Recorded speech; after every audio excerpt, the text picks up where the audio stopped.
Yes, we're back. We're back. A we're brand back. new month, Dan. Brand a brand new new month. Brand new month. But no less cooler either. It's still boiling hot, isn't it? It is. It is. I mean, I'll be honest. I'm being put off all of that because my rain has come to an end, Tommy. Was that a pun on the weather? Yes. It was a little bit. Yeah, I didn't mean to, but it is. Yeah, it is. No, rain. R-E-I-G-N. Yeah. Yes. Yeah. As in your ruling. My ruling has come to an end. Yeah. Yeah. Your reign of terror. I quite enjoyed it because I was able to wind you up even easier than normal, and you're pretty easy. You're pretty easy. I thought the other day, because I was struggling towards the end of what films to pick, and then I just had a couple come to me the other day. I can't remember what they are, but I'm like, that would have been good. You know what gets to me, and if you insult any movies that I like, that's when you get to me. Yeah, what you doing next week again? We ain't going there. Yeah, we'll get to that. Yeah. Oh, yeah, no. But we are kicking off in style this month, Dan. Okay. What kind of style? It's a really good style, because this film is considered one of the best films of all time. Not according to you.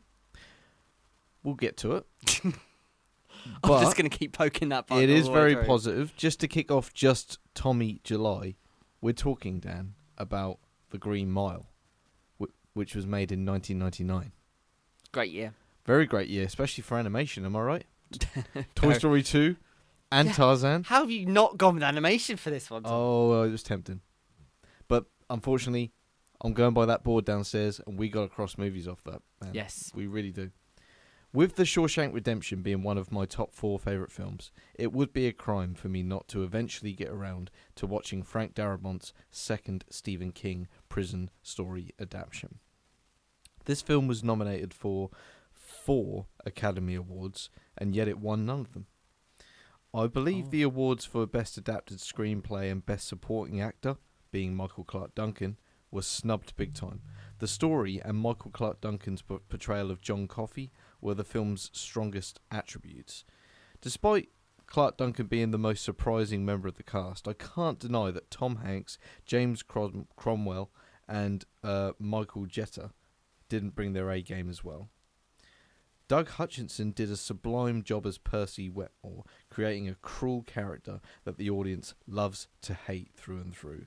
I am coming to the conclusion that Sam Rockwell can do no wrong, as I have enjoyed him in every single performance I've seen him in, even in hit-and-miss movies like Iron Man 2 and Argyle. Rockwell's performance as Wild Bill injects such crazy venom to the film and really prevents a 3-hour prison movie from getting boring. That's right, this is another 3-hour movie, Dan. Why? How do you find these long movies? Sometimes the best ones are the longest films, you know. It's just sometimes. Sometimes it's just rarely. But sometimes. Famous director Peter Jackson, who directed a few small films like Lord of the Rings. I remember him. That one. Yeah, it's an easy one to overlook. Yeah, easy one to overlook. And he famously said once that a movie is as long as it needs to be. Yeah, you keep saying that to me. You got to stop saying that. Yeah, winds me up. Have you ever seen King Kong? No. Okay, never mind. But you knew the answer before you asked the question. I did, yeah. I mean, like, you weren't allowed to watch boy things growing up. No comment. I get that. But as said above, Michael Clarke Duncan's character of John Coffey is the real heart of the film. How he views the world and how the world treats him. It is all wrapped up in such bittersweet emotion that the eventual end to the film is such a gut punch. Darabont's direction, Newman's musical score, and Tattel's cinematography all combine to tell a very moving story. Sometimes when watching 3-hour films, I feel the need to stop midway if the story isn't gripping me, or I feel like this is a chore to sit through. But gladly, I didn't feel that way once with The Green Mile, as I was hooked from beginning to end. So to close, Dan, it's clearly 2 for 2 with Frank Darabont directed Stephen King written prison adaptations, as this film, like that category. yeah, where there's 2, there's just 2 in that category, because like The Shawshank Redemption, it focuses on the right things, namely the characters, emotion, and worthwhile payoff. So on that note, Dan, I'm giving The Green Mile 4.5 stars out of 5. It's a sublime film. You said style. Yeah, I thought I'd kick it off with a high note. I like that. It's a really good, and producer man Steve will agree that The Green Mile is an amazing film, an amazing film. Just not as good as Shawshank Redemption, which is mine and producer man Steve's favorite films. He surprises me with his film selection sometimes because he's oddly thorough with some, and surprisingly soft on others. You got to know the films though. Are you still bitter about my ratings for Stuart Little 1 and 2 last week? No, no, I have gotten over that. Oh, good. There's some films that you've rated I thought you didn't give them a very fair shot. Like Cars. You could have been fairer. I thought you were going to say the SpongeBob movie. No, you'd never seen the series, so that makes sense. But that's where Steve, again, that's one of the soft spots for Steve, because I expected him to give it worse. But I had than more what he fun. did. I had more fun with SpongeBob than I did with Cars. Way more fun with SpongeBob. That I'm gonna take. I'm gonna take You that. can coin that. You know, you can quote me on that. You know, like I think I gave Cars 2 stars, whereas I gave SpongeBob 2.5. So I still enjoyed it more. Well, much like Lord of the Rings, SpongeBob just had all those memes you've seen. Yeah, on the screen. That's true. It's one of them, isn't it? So for I was me, about to stop you. Like, how the hell can you compare these two completely different things? But then, they both had a journey where they had to go long, far away, and you know, Gollum, Dennis. There's not really much of a difference, you know. Maybe not. Maybe not.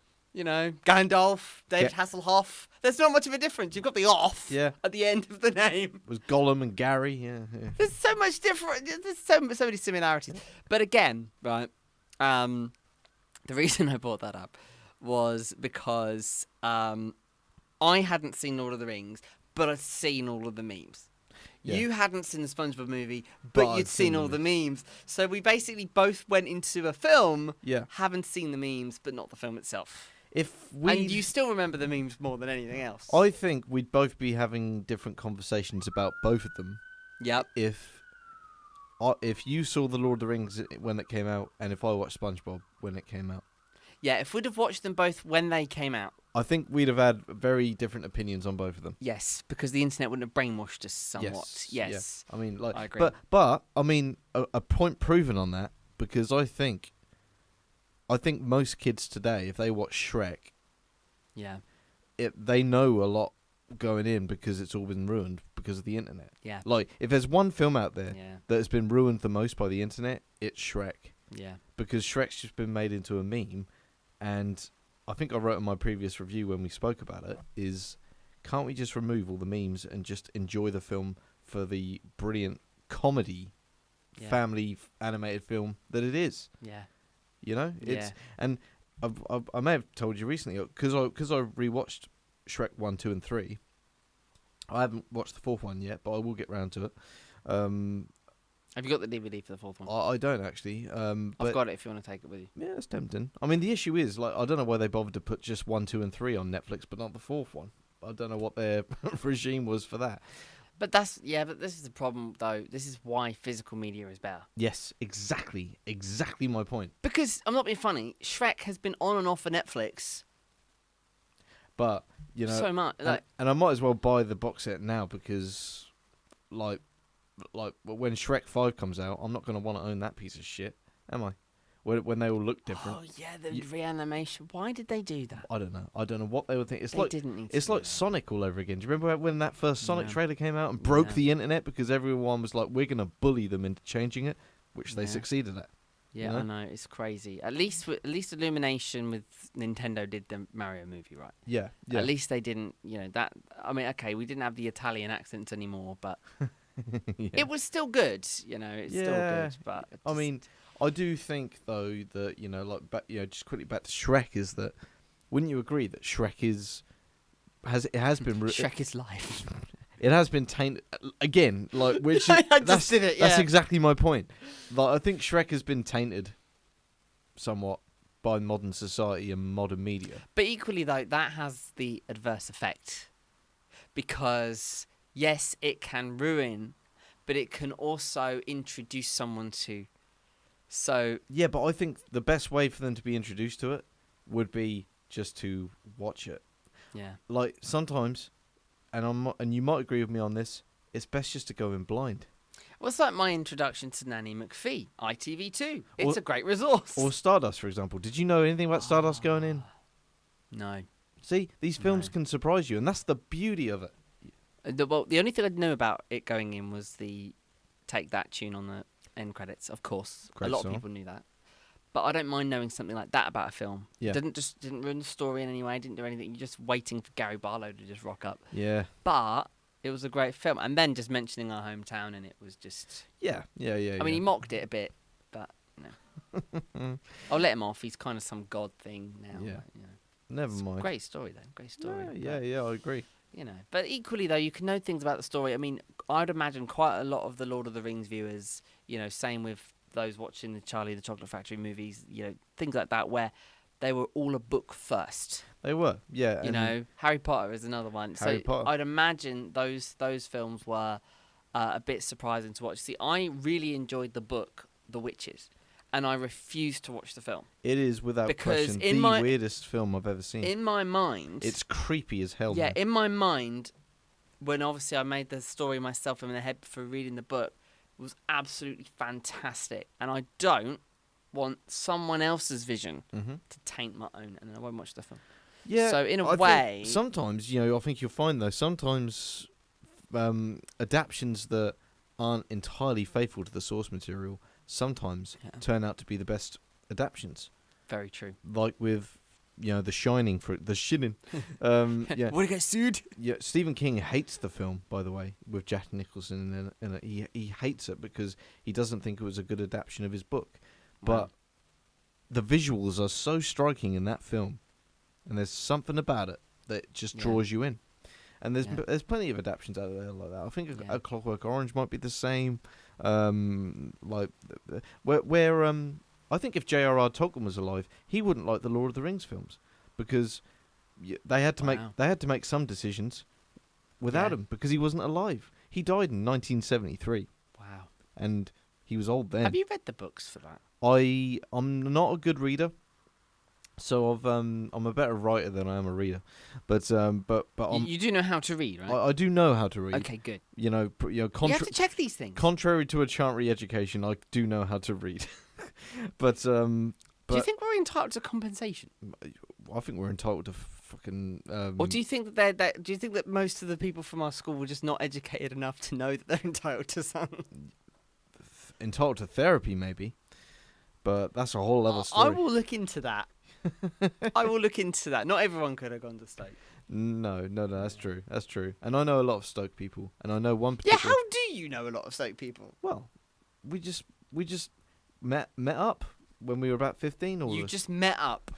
There was a chantry group. God, you make it sound easy. And a Stoke group, and we all just met up. And where did you meet up? Car park? No, we met up at. Do you remember Shake Shed in town? You probably don't remember Shake Shed in town. No, I don't. But yeah, Never heard of it. It was in the Walk in town, and there was how's the Walk? Like where that. To be fair, like educate me later. You never go. You never go into town. That's right. I was in town over the weekend. Oh boy. You're scared of going. I had someone. I had a girl running up to me from the bus stop. She's like, Daniel Moore. I'm like, who knows my name? When I found out who it was, I'm like, oh, it's just you. A-list celebrity. Oh god, no, don't. I'm gonna start wearing a disguise now. I hate being out in public. Just grow a beard, man. I've had people all over the place come up to me and say, "Oh, I'm a big fan of your work." I'm like, "Who are you people? I don't know who you are." Autographs. I don't go to the supermarket no more. I do click and collect. I can't go in there. Too many people know me in there. You get hounded. I do. All those I do. fangirls out there, man. Why do I have so many fans? What have I done? You got no fans. I've got no fans. I've got no friends, and I like it that way. Like, why have I got all these people chasing me around the supermarket? It's crazy. Oh, honestly, the life of celebrity, huh? I wouldn't go that far. Well, aren't celebrities supposed to be rich? Not celebrity then. No. Right. Well, anyway, let's round it there, shall we, Tommy? Yeah. Let's wrap things up there, shall we? Yeah. Right. You know what to do, guys, and Tommy knows what to do, so he's going to tell you what to do. Yeah. Please follow us on Letterboxd, please. Larkins95, Dan Moore Radio. You guys know the gist. Feel free to follow. I actually have some reviews on there now. You can actually read something. I was hoping that for there to be a Stuart Little written one. Oh, there should be. Oh no, I will. I will. Do I will. do that. I will. Yeah, I will. You said do. I will do that, and of course, again, my reviews on Letterboxd. hmm Not very often does it happen. But do keep an It's eye out for 'em. happened. That's Yeah. the key. Keep an eye out for 'em. You never know when I'm going to strike again. Exactly. Never. Next time I'm stopped in Tesco's, probably. Larkins 95, however, there is literally a review for every minute of the day. So you can go on there. He watches about 12 films a day, doesn't do any blooming work, and gets a company car out of it. How do you get these things? Anyway, I'll be jealous of him later. It's because I'm cute. There's got to be another reason. Right, so that's it from us today. That's, there you go. Easy. And here on YouTube, you know what to do. The notification bell, all that jazz, the buttons below, to the side, depending on the device you're using. I don't really care. You know what to do to get us on that. Till then, we will be back 2 weeks from today. But where we will. Unless you want to go hassle him in the supermarket. I won't be in the supermarket, my friend. I'll be in the cinema. Go cinema and hassle him. I've got a mission to accomplish, and I'm on it next week. But Yeah, the but week you after. get darkness, though. Supermarkets aren't dark. But the week after that, Dan, I'm going to be back here with 2 reviews for us to talk about to play catch up. We do like a bit of catch up. Yeah. Right, you take care of yourselves, and if you can't be good, be careful. Take care, everyone. Have a great week. Bye bye.